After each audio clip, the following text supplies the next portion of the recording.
है, वो किस पर्पज से प्रोग्राम रखा गया है? आज देखिए कैडर कन्वेंशन है और कैडर कन्वेंशन में यहाँ पूरी पार्टी को मजबूत करने के लिए और चुनावी प्रदर्शन मजबूत करने के लिए ये कैडर कन्वेंशन है, कार्यकर्ताओं से बातचीत करने के लिए रखा गया है। दूसरी बात कि बिहार में आज देखिए इस कैडर कन्वेंशन में महिलाएं भी बड़ी संख्या में आई हुई हैं और पूरे बिहार में अगर आप देखिए तो महिला उत्पीड़न की घटनाएं ज़बरदस्त रूप से बढ़ रही हैं। आज छोटी छोटी बच्चियों के साथ बलात्कार करके सीधे उसकी हत्या कर दी जा रही है, केस तक दर्ज नहीं होते, न्याय की बात तो छोड़ दीजिए।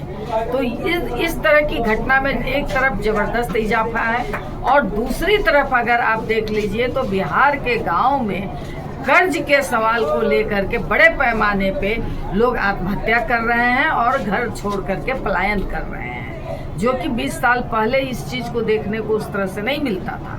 मगर इस पर सरकार पूरी तरह से मौन है और पूरे बिहार का और खास करके ये पूरा मिथिलांचल का इलाका बुरी तरीके से कर्ज के जाल में फंस गया है और महिलाएं इसमें बड़े पैमाने पे बुरी तरीके से फंसी हैं। इसलिए हम लोग ये मांग कर रहे हैं कि जब आप बड़े बड़े लोगों का कर्ज माफ़ कर सकते हैं तो गरीब महिलाओं का कर्ज 3 लाख तक का माफ़ क्यों नहीं होगा।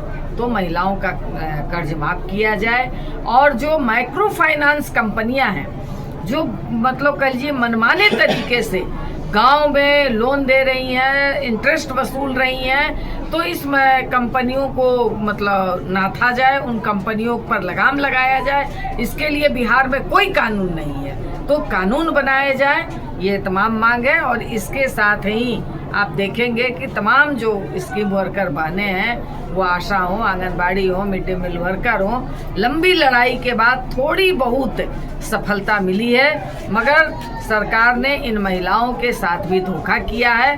बात ये जितनी बड़ी बड़ी करें और ये जो 10,000 रुपया दे रही है, ये मतलब कह लीजिए आज महिलाएं कह रही हैं कि 10,000 में दम नहीं, कर्जा मुक्ति से कम नहीं। तो ये नारे के साथ हम लोग बिहार में महिलाएं सड़क पर उतर चुकी हैं। लेकिन 10,000 के बाद तो 2 लाख की बात और कह रही है बिहार सरकार, उसके बारे में आप क्या कहेंगे? अभी तक क्यों नहीं दी? 20 साल से तो ये सरकार है, आगे किसकी सरकार रहेगी, क्या निर्णय होगा, ये तो आगे की बात है।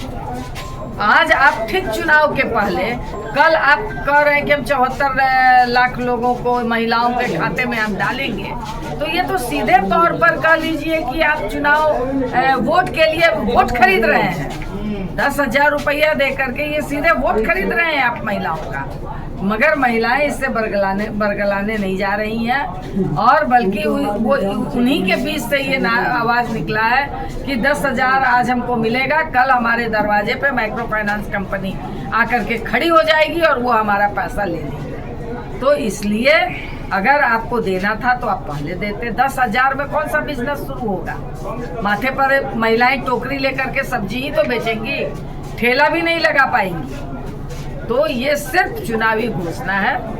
तो क्या कहेंगे बिहार की महिलाओं को हम लोगों के चैनल के माध्यम से? बिल्कुल, बिहार की महिलाओं को मैं ये कहूँगी कि आप मजबूती से लड़िए और इस लड़ाई को माइक्रो फाइनेंस कंपनियों को लगाम लगाने के लिए कानून हम लोग बनाने जा रहे हैं। महागठबंधन की सरकार ने घोषणा किया है कि हम कानून इस पर बनाएंगे, उनके इंटरेस्ट पर रोक लगाएंगे और इसके साथ ही कर्ज भी माफ़ किया जाएगा।